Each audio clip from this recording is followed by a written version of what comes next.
Welcome to Be Well. I'm Lisa Burgaw, pharmacist, yoga teacher, and health coach. Each week, we'll explore simple, science-informed ways for us to move better, feel more resilient, and feel more at home in our bodies. From breath work and strength training to sleep, hormones, and healthy habits, we're here to help you age well and truly thrive, one small step at a time. This is Be Well.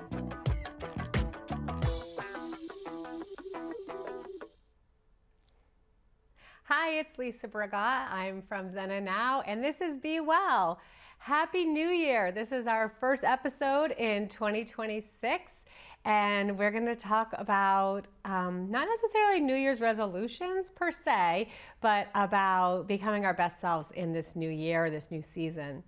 So I'm not sure if you're the kind of person who sets a New Year's resolution or not. And I know that when I set a New Year's resolution, I'm always discouraged because by about February, it's kind of done or I've given up on it, and then I feel discouraged. So I'm here to help you maybe create some systems and maybe stack some habits on things that you already do to make your goals a little bit more achievable and be really successful. So first, I'd like to ask you to just reflect on what would you like to see in this new year?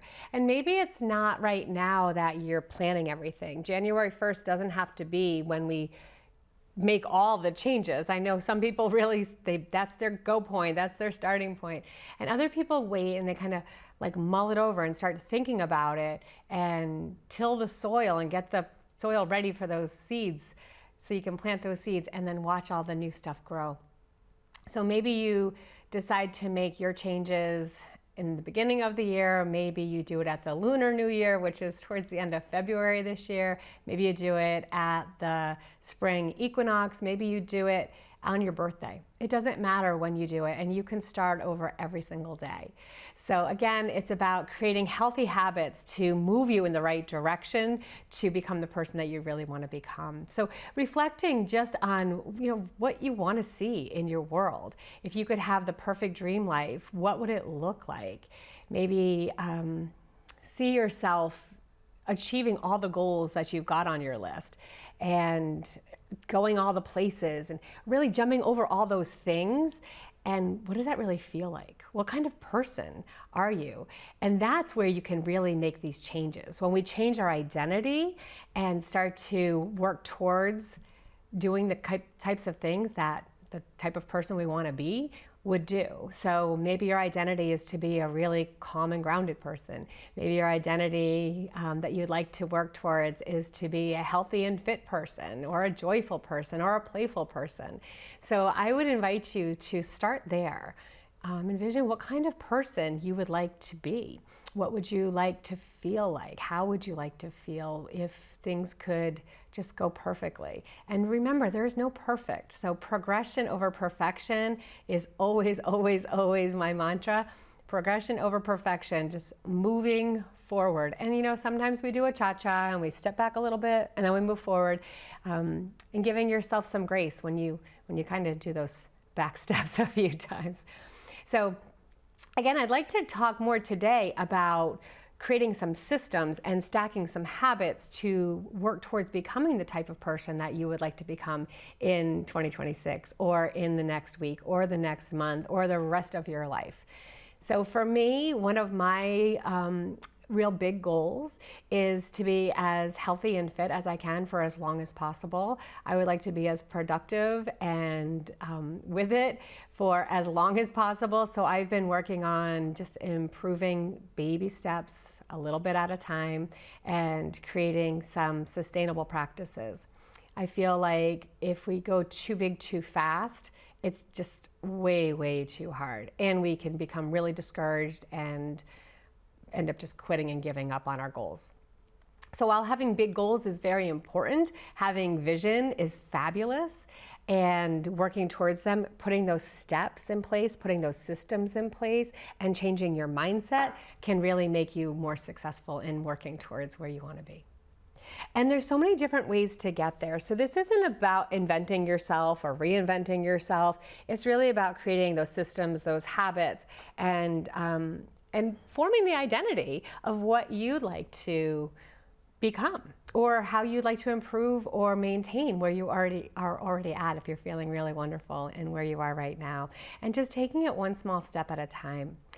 I've mentioned in previous episodes how important our morning and our evening rituals are, how important the way we begin and end our day. It's like a parenthesis, the beginning and the ending of the parentheses is really precious. And giving yourself those few precious moments at the beginning and the end of the day is one of the best gifts you can give yourself. So if you are creating some daily habits, I'm going to invite you to try to create a morning and an evening ritual. It does not have to be very long at all. You have 1,440 minutes in every single day. So if you were to give yourself 1 minute, it's not that much. If you gave yourself 5 minutes out of your entire 24-hour day, that is 0.3% of your day. If you give yourself an hour, it's like 4% of your day. It's such a tiny, tiny little bit. And I did some research. So the average person spends time on their phone, on their devices, on watching TV. The average person spends about 2.6 hours just watching TV every day. And on social media, some up to 5+ hours per day.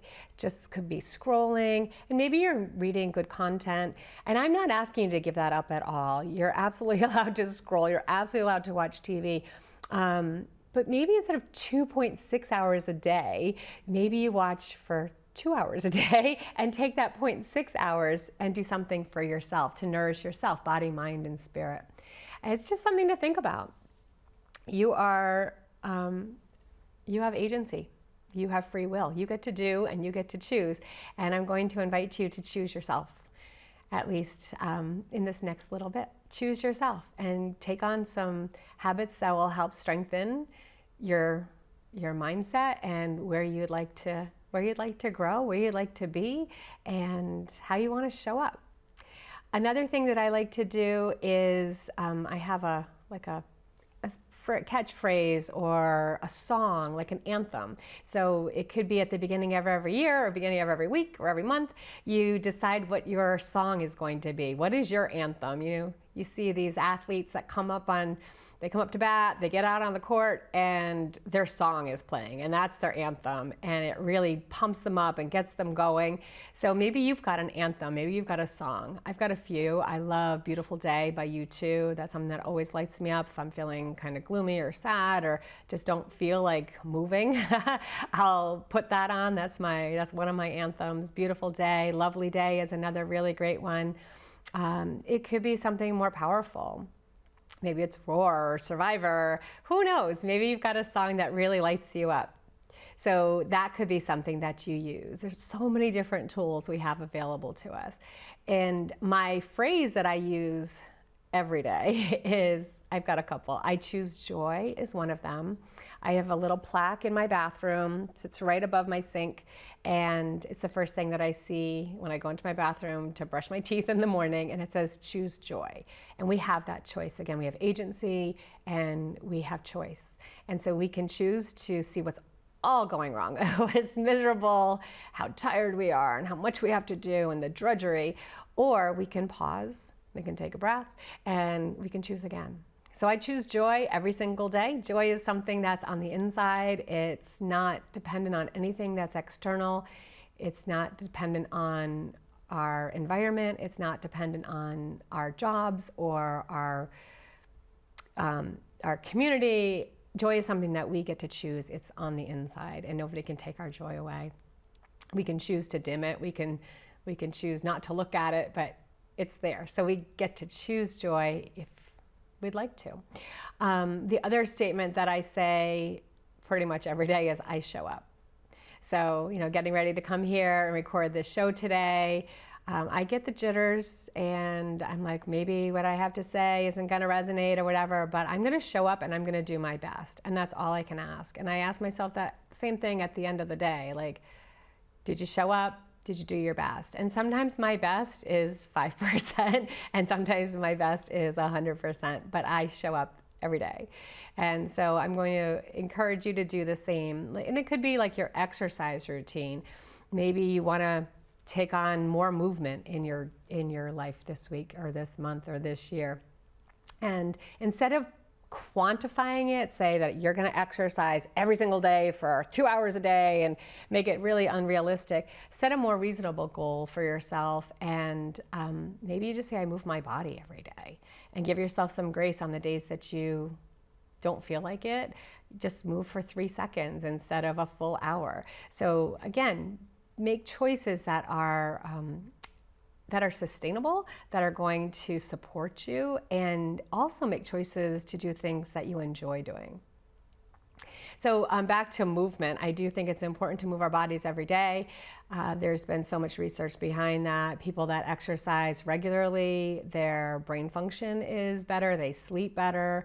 I just heard about a study that showed that people that exercise every day tend to do better financially, that every, I want to say millionaire, could have been billionaire, that was interviewed in this one study, and I wish I could quote it better. The one thing that they had in common is that they exercised every single day. And it doesn't necessarily, again, mean that you're doing an hour workout, a 2-hour workout. It could be that you just moved your body. When we move our bodies, we get our blood pumping, the blood goes into the brain, it clears things out, and it just makes us feel a little bit better. And if you're feeling really stressed, moving your body can help discharge some of that energy. So please don't quantify what you're exercising, like how many minutes you're doing, how many hours you're doing. Make it something that's realistic and achievable. I really love to use SMART goals. So a SMART goal, S-M-A-R-T, stands for something that is specific. So S stands for specific. So you're being very specific on what you're going to do. I'm going to move my body every day. I'm going to maybe walk 3 times a week. So moving specificity is the S. Measurable. So how long are you going to do that for? And then attainable is A. R is realistic, and T is time bound. And the other thing I'd like to add on to that is how certain are you going to do that? So let's just break that down a little bit. So I'm just going to say walking, for example. So my SMART goal could be that I'm going to walk, and I'm going to walk 10 minutes 3 times a week after dinner, and I am certain 9 out of 10 that I can get that done. If you cannot say at least an 8 out of 10 certainty that you could make that happen, then change the goal so it's more sustainable and it's more achievable. So maybe you're like, yeah, that's not really gonna work because I've got this meeting coming up, I've got that coming up. I can only do 2 days. So you start with, this week I'm gonna walk twice a week, but be specific about when you're going to do it. I'm gonna walk twice a week, 10 minutes, and I'm going to do it after dinner on Tuesday and Thursday, and I'm gonna take my dog, or I'm gonna bring my friend, and I'm gonna make it enjoyable, and I am 100% confident that I can make that happen. And the weeks that it doesn't happen, you're sick, you've got extra meetings, whatever, give yourself some grace and maybe do something different, change your goals. You might find that as you're meeting those goals, that you can start to add on to them. And there's all kinds of recommendations out there, how much cardiovascular work we should do, how much weight training we should do, how much sleep, how much meditation. There's so many different things out there, and it's really hard to fit it all in. If I tried to get in all the things that I know I, quote, should do, I would have no time for anything else. So making time for you is precious. Figuring out when you're going to do that is really important. Setting time at the beginning and the end of your day to just be, or to breathe, or to journal or practice gratitude, and it may be 30 seconds, it may be a minute, and you might start building that up. I know a lot of people say that they want to learn to meditate, or they want to start meditating or bring that into their daily habits, and I would say that can be really hard. Anybody who's ever tried to meditate more than 30 seconds will realize that that's very challenging. And letting go of expectations, I think, is really important. So, for example, I've had somebody tell me once, I'm gonna start doing yoga once I learn to silence my mind. And that made me laugh because that's impossible. You cannot silence your mind. Your mind is hardwired to think. It's a problem-solving machine. It's built to think. So I find that if you feel like you've got a really busy mind, giving your mind a task is very helpful. And maybe you add in a moving meditation. So as you're doing your walk, if that's what one of your activities is maybe you count how many steps your inhale takes you, how many steps your exhale takes you, and start to get into your body, get into the feeling of your foot stride, of your feet touching the ground. It's a very grounding activity. Getting into your breathing in, breathing out. That is a very meditative way to walk. So that is a moving meditation. I was saying today when I teach cycle that I teach it as a moving meditation, and the person I said it to like actually literally laughed. She's like, cycling is not a moving meditation. And I find it to be very meditative. You're moving, you're getting into your breathing, you're trying to let your breath stay smooth, and then once you get your breath smooth, you can add on more tension, and then you can do more. You can go faster, you can have more efficiency. And so starting smaller and letting it be comfortable. That's another thing that I teach a lot is expanding your comfort zone. So staying within your comfort zone and allowing your comfort zone to get bigger and to get broader. If we stay within our comfort zone, our nervous system gets to balance out. And if we're constantly overshooting and like putting ourselves in stressful situations, our nervous system can really become out of alignment. And then things just feel like just overwhelming. So I do encourage people to challenge themselves and stay within their comfort zone, allowing that comfort zone to get just a little bit bigger. I love this quote. I think it was the Dalai Lama that said this. Someone asked him once, how do we stay in that middle path? The middle path where we're not going too far, we're not pushing too hard, and we're not holding back. And he said, you make the middle path broader, you make it bigger. And I thought that was just mind-blowing for me. So staying in your comfort zone, doing things that you enjoy will allow you to keep doing them. And what you're going to find is when you just give yourself little tiny snippets and you do them and you achieve them, you start to feel successful. You start to notch things off and you're like, I can do more. This book here in front of me, Atomic Habits, is one of my favorite books. I do try to reread every year. In December, January, I try to reread some of my favorite books, and I've got some of them out here on habits, the High Five Habit, Limitless, and the High Performance Habits. And these are things that have really helped me. And they're all about tiny, tiny little steps. So when I was recommended to read Atomic Habits, I actually shunned it for a bit. I was a little afraid to read it because I'm thinking of atomic, like an atomic bomb that's just huge. And it's really about an atom is a tiny, tiny, tiny, tiny, tiny, tiny, tiny little thing. And an atomic habit can create a big bang. So creating tiny, tiny little stackable habits can make a huge difference in your life. There's another book called The 1 Degree, I think it's The 1 Degree Shift, or The 1 Degree, sorry, I can't remember the name of that book right now. But the point of it, and he talks about it, James Clear talks about it in Atomic Habits, is if you were to shift off course by 1 degree. So if you're sailing a boat and you go off course by 1 degree, you're going to end up someplace completely different. James Clear talks about in Atomic Habits, if you were flying a plane and your plane was off course just by a few degrees and you're planning on going to Boston, you could end up in Washington, D.C. instead, just by being off course by just a few degrees. That's saying being off course as it's a negative thing, but imagine if you were traveling down this path of, I'm eating junk food, I'm not moving my body, I'm feeling sluggish, I'm not sleeping well, I'm not doing things that are going to make me the human being that I want to be, the type of person I want to be, the healthy person I want to be. And if you just shift a tiny little bit, you might end up totally in a different place. And it's not going to be really hard to get there. So I'm really going to encourage you to try to find things that are easy, that are specific, that are measurable, that are attainable, that are realistic and time-bound, and to be confident that you can make them happen. And also finding things that you really enjoy. So you might have heard or read that you should be doing any activity, and you just really don't like doing those activities. If you find something else that you enjoy, then by all means, do that. If you're moving your body, that is a wonderful thing. If you're trying to eat more healthily, maybe instead of trying to change over your entire diet and, everything is changing all at once, which is really not realistic either, is make little tiny shifts, little substitutions. Instead of this, have this, and slowly start to pepper it. And the more you do that, and the better you feel, the healthier choices you're going to make down the road. If you feel like you're suffering, you're not going to keep doing it. And I will confess, dark chocolate is one of my favorite foods, and I have a little bit every single day. And I say dark chocolate because if I were to be given a bag of milk chocolate, I would eat the entire thing and I would never feel satisfied. Where just a little bit of dark chocolate makes me feel really satisfied. It's actually really good for your brain. That was like really exciting for me when I learned that. And it's just enough, it's rich enough that I feel like it's indulgent. And if you look at the nutrition facts on the chocolate bar of a dark chocolate, especially if like I get an organic brand that I love, there's less sugar in there than a donut or a bagel or a breakfast bar.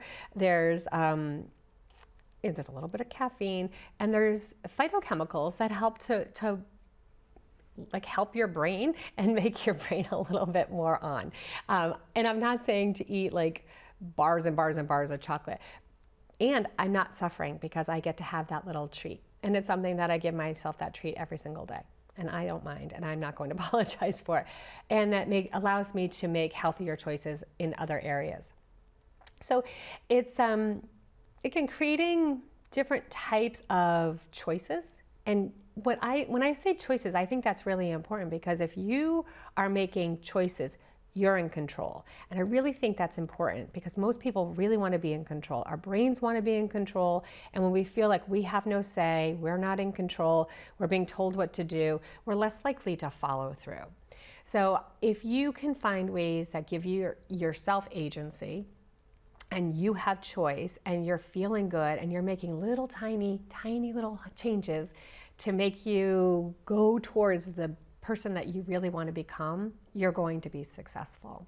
And you're also going to find things that work and things that don't work. It's kind of a trial and error thing. And just give yourself lots of grace. What worked for you in one season may not work for you in another season. So always giving yourself grace and permission. So if you miss a day, that's okay. If you miss 2 or 3 days, then we're going to start getting off track and breaking those habits. And that's okay too. Maybe you create new habits, or just get back on track. If you go out and you eat a ton of junk food one day, the next day you just clean it up a little bit. If you had a bad night and you were up late and you were binge watching TV and your sleep was off, then the next night just give yourself some grace and go to bed earlier if that's something that nourishes you. So again, I'm going to invite you to just contemplate, what kind of person would you like to become in this next year, this next season, and what are some tiny little habits that you might start to implement to work towards that. And those little tiny habits start to create systems. Instead of going from A to Z, you can go from A to B, or maybe from A to A.1 or A.2. So if you're doing a number, for example, from 1 to 1.5, from 1 to 2. How can you start to amp that up? And I'm also going to invite you to think about in different aspects of your life.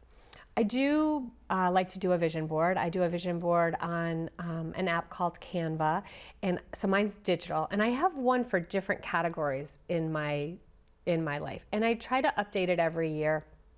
And I like that vision board because you can kind of look ahead and visualize where you want to be, what you want to have, how you want to feel. And like this show was on my vision board. I had a little podcast microphone and I put it out there for a long time. And the opportunity presented itself and I said yes. And so I'm super excited to be here with you because this has been on my vision board for quite a while. So put your visions out there and give yourself a lot of grace and time to get there. Put it out there, manifest away, put out your intentions, and start to create little tiny habits that will make it a little bit more approachable and a little easier than just overwhelming yourself and then just giving up. So some different areas that you might want to focus on, you don't have to do this all at once either, is like your body and your health. How do you want to feel in your body? If you're feeling tired, if you're feeling sluggish, if you're feeling like you need more strength, or you feel like your bones need a little bit more attention, or your posture or your balance. What little things can you start to add into your daily activities to help you work towards those improvements? The next category could be mind or your mindset. And I think mindset is really, really important. Whether you think you can or you think you can't, you're right, like Henry Ford said. So what you put after the two words I am is precious, precious, precious. If you are constantly saying, I am not whatever enough, I am not smart enough, I am not young enough, I am not strong enough, whatever your I'm not enough is going to be invited in. You're inviting that right into your world. So I would invite you to change the mindset, change the way you speak to yourself, and flip it around, just wordsmith a little bit and changing it to something positive. Saying something like, I don't want to get sick. It's the same intention as saying I am well, but it's a whole different vibration. So changing your mindset and cultivating and nurturing your mind. And that could be that you read something or you listen to good content. It could be listening to a podcast, watching other episodes of the Be Well Show. Other things that you would like to incorporate and put into your own daily practice. And again, I'm not saying don't watch TV shows, don't binge watch your favorite. I love Scandal right now, I have to tell you that. And I have to limit it. I have to literally say I'm going to watch this much time and that's it. And I also have to stop before a certain time or else I don't sleep well because I just think about the show all night long and then I don't fall asleep. And also the blue light from the screens can really affect us. Any kind of technology, your phone, the TV, your computer can actually really affect your sleep cycle. That's the talk for another day. Thanks. And another category could be heart or joy. What brings you joy? What lights up your heart? What makes you feel loved or loving? And what brings you alive? And then also focusing on spirit or faith. What grounds you, what guides you. And it doesn't necessarily mean religious per se. It could be prayer. It could be reading something like out of a daily meditation journal, like Journey to the Heart that I talked about in the last episode. It could be anything, but taking some time just to reflect on each of those categories. What would you like to see? What kind of person do you want to become? And what little steps can you incorporate to start to get yourself towards that? And also with those categories, you can also take a moment to reflect where you're at now. Like if you were to rate your body or your health on a scale of 1 to 10, where are you right now? And say you're feeling like a 2. What would it take to get you to a 2.5 or to a 3 instead of trying to get to a 10? Because that's just really, really exhausting, overwhelming. What could you do today to get from a 2 to a 2.5? If you're feeling like you're sluggish, if you're feeling like your nutrition isn't really where you'd like it to be, could you supplement something? Could you substitute an unhealthy snack for a more healthy snack? Just something to think about. I would like to invite you to reflect and to look ahead just for a moment. I do like to talk about being in the present tense, being in the moment. I had some of my friends do this on New Year's as well, and it was really a fun exercise. So I'm going to invite you to imagine it is December 2026, and you're reflecting back on this year, and you're just taking a moment just to close your eyes, take a couple of breaths, and visualize everything that you did. If you were to imagine yourself 12 months from now, you started these little habits, you started activating some little tiny changes in just the little activities that you're doing, putting new systems in place.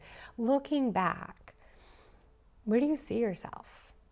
What things on your bucket list have you crossed off? What things on your joy list have you done? Where did you go? Who were you with? How do you feel? And you can actually literally write this down or just pretend to write yourself a letter to yourself 12 months from now. Write a letter to yourself like, "Dear me, I am so proud of you for sticking to those healthy habits that you promised that you were going to do at the beginning of the year. Even though you thought you wouldn't like doing blah, blah, blah, it ended up being really fun. Or we tried that and that didn't really work out so well, but I'm really proud of you for trying something different. Or look at all the places we went. And I say we, but you can say I or you. Look at all the amazing adventures that we had. Look how much time we took to reflect. Look how much time we spent in nature. And write this letter to yourself. I'm going to encourage you to write that whole letter to yourself. Really build yourself up, support yourself, compliment yourself. Fold it up, put it in an envelope, and maybe even ask somebody to mail it to you next December. Or hide it away someplace where you can remember to find it. One of my friends that did it on New Year's, she's so cute because she said, I write this letter to myself every year. I just hide them and I can't find them. So I have her letter and I will mail it to her in December of this year. So again, I'd like to just invite you to start little tiny habits. Nothing giant, nothing big, nothing that's overwhelming or exhausting. Stack things onto stuff you already do. You brush your teeth every day, I hope. You take a shower maybe every day. There's things that you can incorporate. Like I stand on one foot when I brush my teeth because I know I lose my balance every day, and that's something I committed to a long time ago. I put a little cold blast in my shower every morning because that wakes me up and it jars me, and it kind of just lights me up after I turn the heat back on. And these are just some little tiny things that I've promised myself that I would do. And I've made sure that I do them every single day, and they take literally no time at all. And I would like to end today with a quote from Mary Oliver from her poem, The Summer Day. She says, "Tell me, what is it you're planned to do with your one wild and precious life?" You have an amazing, wild and precious life, and you've got this beautiful new opportunity ahead of you. How can you step into this new season with a little bit more lightness, a little bit more joy, a little bit more playfulness, and a little bit more fun, and just feel really good in your own skin, your own mind? And I hope that you are well, you continue to be well, and that you take on some little tiny atomic habits, or stack some habits on something you're already doing to really thrive in this new year. I wish you all the best, a happy, healthy new year, and I look forward to seeing you again soon. Be well. Thank you for joining me on Be Well. I hope today's conversation inspires at least one simple way for you to support yourself. Before you step back into your day, pause and choose one uplifting action you can gift yourself. What's your one thing going to be? Remember, small, consistent steps create meaningful change. Until next time, take a breath, take care, and be well.